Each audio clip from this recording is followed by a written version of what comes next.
ਉਹ ਯਾਰਾ ਸੰਗਿਆ ਇਹ ਕਿ ਪਾ ਚੁਣਨਾ ਵਾ और यारा ये सोने ही सोना। ਇਹ ਕਿ ਜੇ ਸੋਨਾ ਵਾ ਯਾਰਾ तुझा नहीं पता है क्या जो सोना है? ਇਹ ਤੇ ਤੇਰੇ ਗਾਣੂ ਨੂੰ ਦਰੇਗਾ ਨੇ ਵਾ ਸੋਨਾ ਕੱਢਦਾ ਰਹੀ देख हुण मैं तो गाल दसा एको। ਹੂੰ तू इत्थे मेरे कोल बैठा तो गर्मी भी आनी है। ਇਹ ਜੀ ਗੱਲ ਹੈ ਨਹੀਂ ਵੀ ਆਨੀ ਆ मैं दरेगा नहीं छावा तले कितनी जबरदस्त छाव है। ऐसी तरह है ना एसी की जरूरत पैनी है, अच्छा ना बिजली की जरूरत पैनी है। छां भी कितनी ज्यादा है। हाँ बाहर कितनी गर्मी, जिस टाइम तू उथों आया ते इत्थे आया कितना फर्क पता लगे। ਪਿੱਛੇ ਤੇ ਮੈਂ ਘਾਬੂਰ ਗਿਆ ਆ ਗਰਮੀ ਨਾਲ ਇਹ ਆ ਗੱਲ ਹੈ ਨਾ, ਇਹ ਜਿਹੜੇ ਦਰੇਕਾਂ ਨੇ ਦਰਕਾਣੂ ਜਿਹੜੇ ਨਾ ਇਹਨਾਂ ਰਸਾਂ ਫਿਰ ਜ਼ਮੀਨ 'ਚ ਫਿਰ ਇਸੇ ਤਰ੍ਹਾਂ ਫੁੱਟ ਪੈ ਸੋਣੀ ਹੋਰ ਉਹ ਯਾਰ ਐਡਾ ਤਰਦਦ ਕਰਨੇ ਦੀ ਕੀ ਲੋੜ ਹੈ ਉੱਥੇ ਵੈਸਾ ਵਾ ਨਰਸਰੀ 'ਚ ਉਥੋਂ ਘੰਸਾ ਬੂਟਾ 6-7 ਫੁੱਟ ਵਾਲਾ ਆਣ ਕੇ ਲਾਸਾਂ ਵਾ साल बाद वो दरख्त बन वैसी गल तनी भी ठीक है, लेकिन ये उतना ताक ना जितनियां दरेकां लगी हैं मैं कहीं लाइया हैं कहीं लाई ये मैं नर्सरी चो तो नहीं आनी ये परे स्टेशन तो परे एक जा ना उथे लगी हैं उथे थले दरकाणू है वो चाह के आंदे नो आन के अंजी सटे सौने चे ते फुट पै आस्ता आस्ता इन्होंने फिर मैं देखना रहा ना पानी शानी पाना रहा इन्हें जनाब खाद शाद पाना रहा वड्डियां हो गया हूँ तक कितनी घनी छाव इन्होंने मुफ्त यार मैं ते ता ना इतनी मेहनत तुझ कीती है हाँ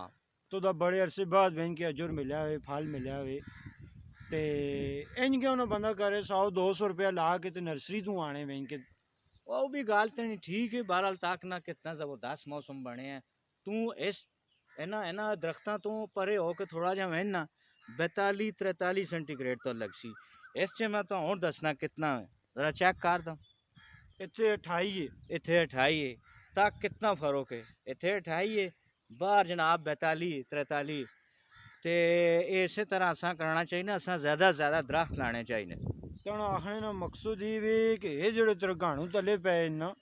इन्हां जाया ना भेजो दे बिल्कुल इन्हां किधरे ना किधरे 2-4-5 जितनी मनी मतलब ताकत है उस मुताबिक मैं किधरे ना किधरे ला सटा छोड़ो बारिश शारिश होसी तो फुट पैसों बिल्कुल इस तरह घना जंगल होसी इतना सोना परिंदे दी आवाज़ां भी आ सुनी नाले मैं सुना इन्हां दरेकां ते एडी मेहनत नहीं करनी पैनी एक बारी ला सटो ते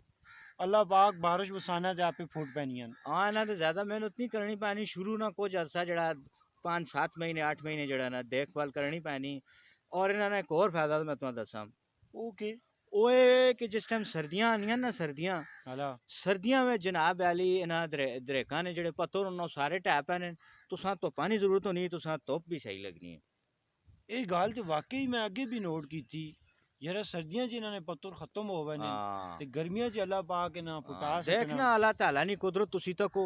तुसां गर्मियां च छां लोड़ होनी अल्लाह ताला तुसां छां चा देना है तुसां सर्दियां में जेड़ा धुप्पां दी जरूरत होनी हरारत नहीं गरमाइश नहीं इन्होंने पत्तर अल्लाह ताला ढा सटना है और तुसां इतनी बेहतरीन धुप्प भी मिलनी रहनी हुण यही दरेकां सुन सर्दियां च तू आसे ना जनाब इन्हां दरेकां दे नाल एक पत्तर भी नहीं हो लगा धुप्पां ते सोहना तू बैसे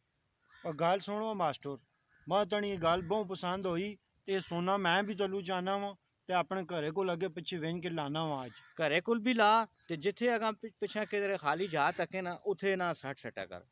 खास कर सोने ने मौसम च इंज ही करने हैं बड़ी मेहरबानी तनी मैं हुण चाहना इजाजत ते मैं भी मैंने थोड़े जे कहन के हाँ मैं आप चाहूं लगा।